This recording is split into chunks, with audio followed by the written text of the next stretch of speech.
출애굽기 18장 1절부터 12절까지입니다. 이제 시내산에 도착을 하고 모세와 장인이 만나는 그런 내용입니다. 오늘 말씀은 1절로 7절, 그 다음에 8절로 12절 이렇게 나누어서 볼 수가 있죠. 먼저 1절로 7절을 보면 장인 이드로가 모세를 찾아오는데요.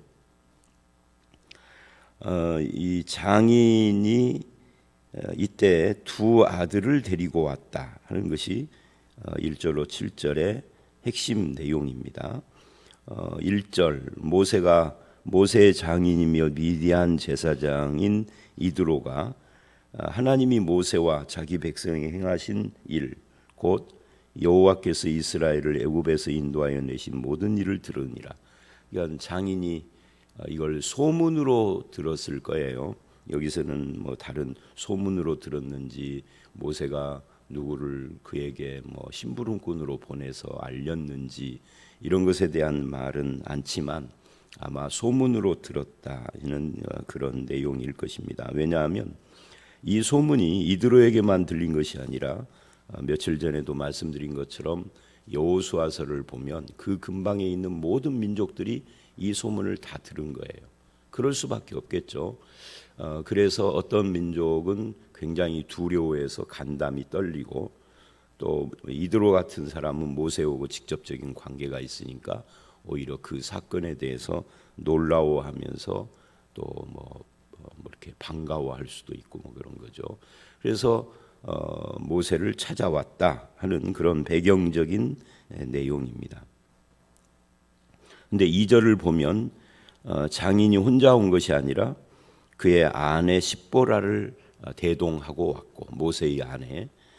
출애굽기 앞에 보면은 십보라가 아들들과 함께 모세와 함께 이렇게 그 애굽을 향하여 오다가 다시 돌아갔어요.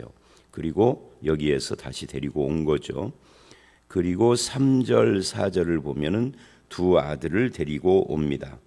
그 두 아들의 이름이 게르솜, 하나는 게르솜이다 그렇게 말씀을 하고 또 하나는 엘리에셀이다라고 이야기를 합니다. 우리도 마찬가지입니다만은 부모가 자식을 낳으면 그 자식의 이름을 어떻게 해서든지 의미 있는 이름을 짓고 또는 뭐 좋은 이름, 뜻이 좋은 이름 또는 이쁜 이름 이런 것들을 지으려고 애를 쓰죠. 우리나라도 한문 문화권이었기 때문에 한문으로 뜻이 좋은 이름을 많이 지었는데 한글로 읽으면 이상한 이름들이 참 많이 있었어요. 과거에. 지금도 아마 많을 것입니다. 그런데 이제 그런 이름들을 우리나라만 그러겠습니까? 다른 나라 사람들도 자식 이름은 그렇게 의미 있게 짓겠죠. 근데 이 두 아들의 이름이 굉장히 의미가 있는 그런 뜻을 가지고 있습니다. 첫 번째 아들인 이 게르솜, 그가 두 아들을 데리고 왔으니 하나의 이름은 게르솜이라. 이는 모세가 이르기를, 그러니까 모세가 이 이름을 지은 거예요. 내가 이방에서 나그네가 되었다 하며, 그러니까 모세가 그 애굽에서 쫓겨나서 도망 나와서 미디안 광야에 들어가서 이 십보라를 만나고 첫 아들을 얻었을 때만 해도 내가 지금 애굽의 왕자인데 어쩌다가 이렇게 광야에 와서 어떤 부족을 물론 족장의 딸을 만났지만 제사장의 딸을 만났지만 이런 광야에서 이렇게 험한 삶을 살아야 하는가 하고 신세 한탄도 좀 했을 것 같아요. 인간이라면 누구나 다 인지상정이죠. 그래서 내가 이방 땅에서 나그네가 되었다. 근데 이방에서라는 이 표현이 참 재미있어요. 그러면 미디안이 이방 땅이면 거기서 내가 나그네라면 자기의 본향은 어딘 거예요? 애굽이라는 이야기예요. 근데 엄밀히 따지면 이스라엘의 고향 또는 본향은 애굽이 아닌 거죠. 애굽에서는 종노릇을 하는 민족이었잖아요. 애굽도 어차피 이방 땅이었었는데 거기서 오랫동안 이스라엘이 살고 또 모세 같은 사람은 거기서 태어났고 사실은 모세가 태어나는 장면을 우리가 출애굽기 1, 2장에서 봤지만 바로가 모든 이스라엘 남자아이들을 다 죽여라 또는 나일강에다 버려라 이렇게 명령을 했기 때문에 죽을 운명으로 태어난 것인데, 어쨌든 거기서 이제 왕궁에서 자라게 돼서 모세의 의식 속에 마치 애굽이 자기의 본향이고 고향인 것처럼 그런 의식을 가지고 있었던 거죠. 근데 거기서 자의반 타의반, 자기가 저지른 일 때문에 자의도 있는 거고 타의반, 쫓겨 도망 나와서 지금 이방의 객이 되었다. 그게 이 게르솜이라는 이름 속에 담겨져 있었다 하는 거예요. 자기의 처지에 대해서 그렇게 지금 고백을 하고 있는 것이죠. 그런데 두 번째 아들을 낳았어요. 그 하나의 이름은 엘리에셀이라 4절이죠. 이는 내 아버지의 하나님이 나를 도우사 바로의 칼에서 구원하셨다. 두 번째 아들을 낳을 때는 좀 마음이 바뀌어 있는 거예요. 하나님을 언급을 하죠. 이스라엘 사람들에게서 엘자가 들어간다든지 야, 여 이런 단어가 들어가면 이게 다 하나님과 관계되는 단어입니다. 특히 사람 이름에서 우리가 엘리야 할 때 엘이나 야 이런 것도 다 하나님과 관계되는 그런 단어가 되는 거죠. 그러니까 이 아들을 낳고 난 뒤에는 하나님이 나를 도우셨구나. 그래서 이 미디안 광야에서 헤매다가 굶어 죽거나 맹수나 적을 만나서 맞아 죽거나 물려 죽거나 하지 않고, 또 애굽에서 살인을 저지르고 도망왔지만 하나님이 보호하셔서 여기서 정착을 하고 뿌리를 내리고 가정을 이루고 하나님의 도우심, 이걸 고백을 하고 있는 거예요. 바로의 칼에서 나를 구원하셨구나. 첫 아들을 낳을 때는 내가 왜 이렇게 나그네 도망자 신세가 됐는가 한탄을 하다가 둘째 아들을 낳고는 하나님이 도우셨다, 이렇게 고백을 하는, 이 사람이 세월과 함께 바뀐 것을 지금 말해주고 있는 거죠. 우리가 자녀들을 이름을 짓는 것뿐만이 아니라 그 자녀들을 어떻게 키우는가가 부모의 신앙과 밀접하게 관계가 있습니다. 자녀의 이름 짓는 것부터 그러는 거죠. 그래서 예수 믿는 사람들도 자녀들의 이름을 신앙적인 이름을 많이 지어주어요. 예를 들면 김에스더라든지 무슨 이은혜라든지, 요즘은 하자를 많이 쓰죠. 하영이, 하은이 이런 이제 하나님의 영광 이런 것도 많이 쓰고 예자도 많이 쓰고 그러더라고요. 시대 따라서 이름이 유행이 있어요. 크리스천들은 크리스천 나름으로의 이렇게 유행이 있고 그러죠. 그 김일성이의 어머니 이름이 강반석이라고요. 강반석인가. 반석이라는 말은 우리의 선배, 아마 우리 할머니 할아버지 시절에 기독교인들이 많이 썼던 그런 이름이에요. 반석.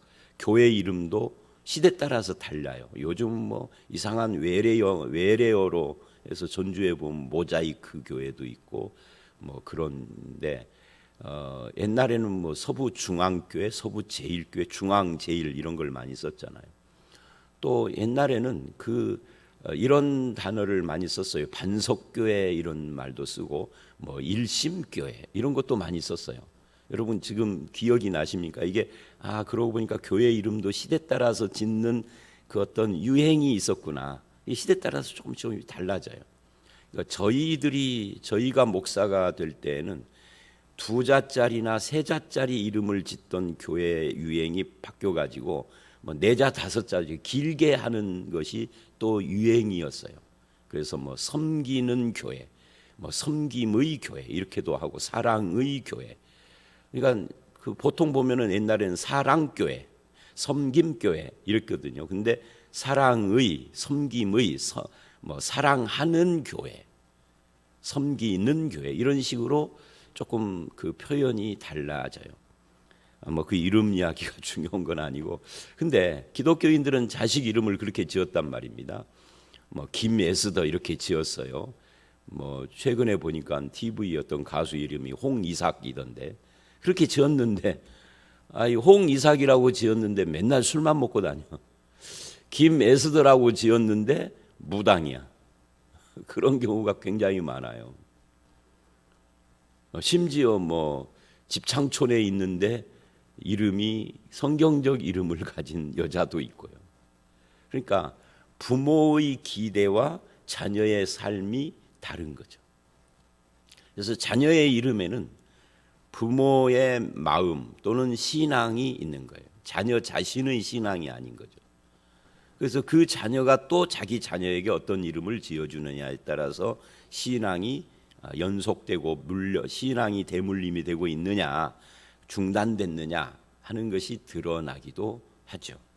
그래서 여기에 이 게르솜 엘리에셀은 그대로 모세의 신앙의 변천을 보여주는 겁니다. 모세가 뭐 적극적인 신앙을 가진 사람은 아닌데 이제 그 후에 자식 낳고 한참 후에 80이 되어서 모세가 하나님을 드디어 정식으로 만나고 뭐 이렇게 되지만 그러나 그 전에도 아마 가정에서부터 그 어머니 친어머니로부터 배운 바가 있어서 아마 신앙의 뿌리는 있을 거예요. 적극적인 신앙이 아니더라도.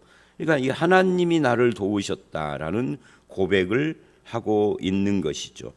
모세의 과거가 암담했던 것이 이제 현재는 하나님의 구원, 하나님의 인도, 하나님의 은혜라는 고백을 하는 정도로 바뀌어 있는 그런 모습을 이 이름에서 보여주고 있는 겁니다. 우리의 삶도 마찬가지입니다. 내 삶을 이렇게 쭉 지난 세월을 쭉 돌이켜보면 그 연령대별로 신앙관이 달라지기도 하고 그렇게 돼요. 어떤 사람은 10대, 20대 때는 전혀 기독교고 멀었던 사람이 40대에 예수를 믿고 집사가 된 사람이 있고 뭐 이런 아마 자기 인생도 그런 것이 있을 것입니다. 앞으로도 이 신앙 인생은 조금씩 달라지고 성숙해지고 다 변해가는 거죠. 나이를 들수록 신앙이 더 이상해지고 추락해가는 사람도 있어요. 그렇게 되면 곤란한 거죠. 모세는 그렇지 않고 점점점 성장해가는 그런 모습을 보이고 있는 겁니다. 그게 7절까지의 이야기예요. 이제 3, 4절은 이름 이야기고요. 5절 모세의 장인 이드로가 모세와 모세의 아들들과 그 아내와 더불어 광야에 들어와 모세에게 이르니 모세가 하나님의 산에 지친 곳이라. 이 하나님의 산이 신의 산입니다. 사실은 이 신의 산이 하나님의 산, 신의 산 그 자체가 신령한 산인가 하는 것에 대해서는 우리가 의문을 좀 가져야 합니다. 여기서 모세가 하나님을 만나고 십계명을 받았기 때문에 이렇게 표현을 하는 거예요. 아직 그 십계명을 받는 사건이 일어나지 않았으나 출애굽기를 기록한 시기에는 그 사건이 지나간 뒤에 기록을 했기 때문에 하나님의 산 그럽니다. 우리가 여기서 주의해야 할 것은 어떤 산이 됐던 어떤 장소가 됐던 그 자체가 신령한 것은 없습니다. 예를 들면 야곱이 그 루스라는 곳에서 아버지 집을 떠나 외삼촌 집으로 도망갈 때, 형을 피해서 도망갈 때 루스라는 곳에서 잠을 잤던 그 돌베개를 세워놓고 하나님께 예배를 했어요. 그리고 거기를 베델이라고 했습니다. 야곱이 고백하기를 여기에 하나님이 계시는데 내가 몰랐구나. 그리고는 베델, 하나님의 집이라는 뜻입니다. 근데 그곳이 정말 하나님의 집일까요? 야곱 자신의 신앙 고백이고 자기가 체험한 것으로 이름을 지었지만 그곳이 곧 하나님의 집은 아니에요. 사람의 신앙 고백일 뿐인 거죠. 어떤 장소 자체가 신령한 데는 없습니다. 제가 이제 그 추석이나 설 앞두면 반드시 1년에 2번 법성을 가요. 법성. 그 법성이 영광굴비가 나오는 곳이거든요. 거기 이제 저희 초등학교 동창 하나가 영광굴비 집을 해요. 전국으로 이렇게 우편으로 요즘은 파니까 주문 받아서. 근데 그 집 굴비가 괜찮습니다. 그래서 거기서 다량으로 사요. 개인적으로도 사고 또 교회용으로도 사고 그렇게 합니다. 많이 사는데 그래서 뭐 무슨 아파트 우리 아파트나 뭐 한신 같은데 아파트 경비실에도 드리고 뭐 요즘은 올해는 이제 모임이 없어져서 안 했습니다만은 뭐 노인정 같은 데도 보내고 우리 교육자들도 뭐 이렇게 하고 또 이웃에 있는 우리 교회가 돕는 그런 그 교회들 목회자들에게도 보내고 이렇게 하려고 가는데 가다가 저희 고향을 지나서 꼭 가니까 그 길목이니까 거기서 꼭 밥을 먹고 가요. 그래서 이제 고향 그 동창에게 물어봤어요. 제가 어렸을 때 보면 저희 집에서 조금만 좀 한 어렸을 때 걸음으로는 한 얼마 정도라고 해야 할까? 한 3분 이렇게 가까운 거리에 당산나무가 약간 언덕진 골목 안에 집들이 양쪽으로 쫙 있는데 당산나무가 굉장히 큰 것이 하나가 있었어요. 어렸을 때 굉장히 컸으니까 지금 보면 어쩔지 모르겠지만 그게 갑자기 궁금해지더라고요. 당산나무. 거기에서 늘 굿도 하고 뭐 그러는 어른들이 절대 당산나무는 훼손하면 안 된다고 했던 그 당산나무가 지금도 있는가 하고 갑자기 궁금해져서 물었어요. 식당하는 그 사람에게. 그랬더니 웃더라고요. 이 세월이 얼마나 흘렀는데 그때가 지금 50몇 년도 더 지났는데 그 다 없어진 지가 오래됐다고. 다 없애버리고 거기 다 길 다 새로 뚫고 했다고. 그래서 내가 하는 말이 아니 그 당산나무 없애면은 큰일 난다고. 뭐 사람 죽기도 한다고 사람들이 절대 훼손 못 하겠는데 그 뭐 예수 믿는 사람이 그거 밀었는가 그랬더니 웃으면서 트랙터가 그 트랙터하고 뭐 이게 장비 와가지고 그냥 한 순간에 찍어 넘겨버리고 땅 만들었다고. 그래서 제가 궁금해지더라고요. 그 시절로 제가 안 가봐서 모르겠는데 그거 넘기면은 그 넘긴 그 저 트랙터나 뭐 이런 그 포크레인이나 이런 기사 집 사람 누가 죽었을지도 모르는데 하고 농담을 했습니다마는 안 믿는 친구도 그런 농담에 대해서 피식거리더라고요. 그러니까 안 믿는 사람도 그걸 그 시절에는 그렇게 믿었는데 지금은 안 믿는 거예요. 그거 해도 그런 일이 안 일어나니까. 뭔 말을 이렇게 장황히 하느냐면 땅 자체나 어떤 물건 자체가 신령한 건 없는 겁니다. 그냥 인간이 만들어낸 거죠. 그런 건 없는 거예요. 신령한 것은 하나님밖에 없는 거죠. 이제 신약 성경에 가면 신령한 사람 할 때는 하나님이 그 안에 계시는 사람, 더 정확히 말하면은 하나님의 영 성령이 그 안에 계시는 사람을 말하는 거예요. 고린도전서 2장 3장이 그 이야기를 한다고 얼마 전에도 말씀드렸는데, 그러니까 성령이 안에 있다 이 말을 다른 말로 하면 구원받았다 그 말이거든요. 거듭난 사람. 거듭난 사람 이꼴 성령이 있는 사람이에요. 이걸 말을 하다 보니까 장황하게 지금 말을 하는 것 같은데요. 그러니까 예수 믿고 거듭나 구원받은 사람에게 성령 또 받으라고 하면 안 된다라고 로마서 설교에서 얼마 전에 몇 주 전에 그 이야기를 했었는데 어쨌든 그러니까 물건 자체나 사람 자체가 신령한 사람은 없는 겁니다. 하나님과 관계를 맺고 하는 하나님만 신령한 분이신 거죠. 뭐 예를 들면 이제 그만 둡시다. 하여튼 그런 이야기예요. 근데 이 본문에 와 보면 이제 그런 이야기와 함께 하나님의 산이라고 하는데 이게 십계명을 받았기 때문에 그러지 산 자체가 하나님의 산이라 신령한 산은 아닌 거예요. 명칭이 그렇다는 거죠. 십계명을 받고 하나님을 만난 곳이다 하는 이야기예요. 그래서 우리나라 사람들이 이제 그 성지순례라는 것을 갑니다. 저는 성지순례라는 용어를 안 쓴다고 전에도 말씀드렸죠. 하여튼 기독교 유적지 탐방을 갑니다. 성지순례라는 이름으로. 그러면은 꼭 필수 코스가 이 시내산을 가보는 거라고 그러더라고요. 저는 안 가봤습니다만 갔다 온 분들이 그래요. 근데 시내산 어떻더냐 그러니까 뭐 그냥 악산이라고 그래요. 뭐 그냥 바위 투성이고 뭐 나무도 별로 없고 그냥 악산. 우리나라 산에 비해서 별로 이쁠 것도 없는 그냥 산인 거예요.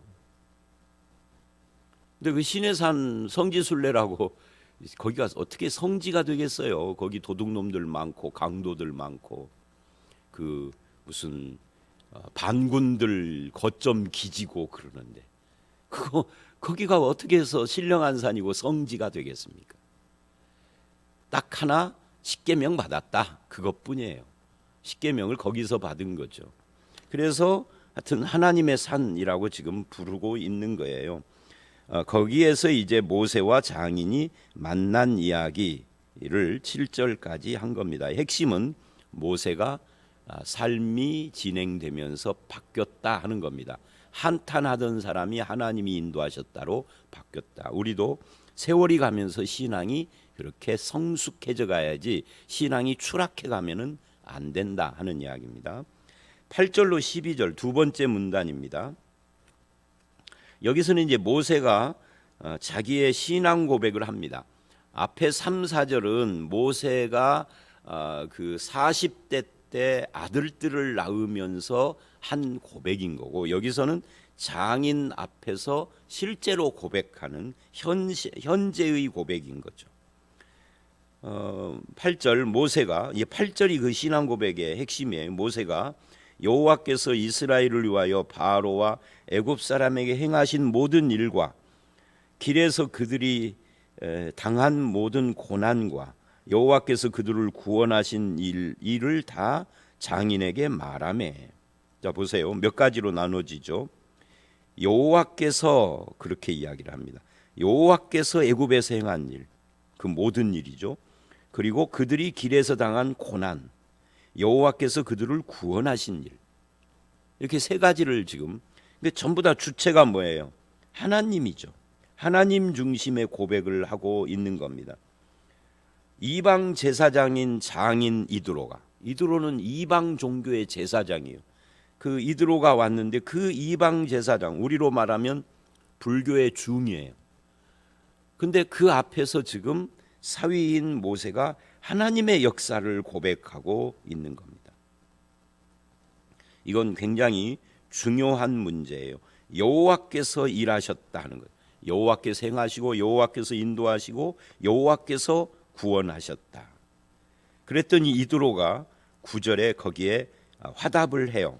여호와께서 이스라엘에게 큰 은혜를 베푸사 애굽 사람 손에서 구원하심을 기뻐하여 여호와를 찬송하리로다 하고 10절까지 그가 바로의 손에서 너희를 건져내시고 건져내셨도다.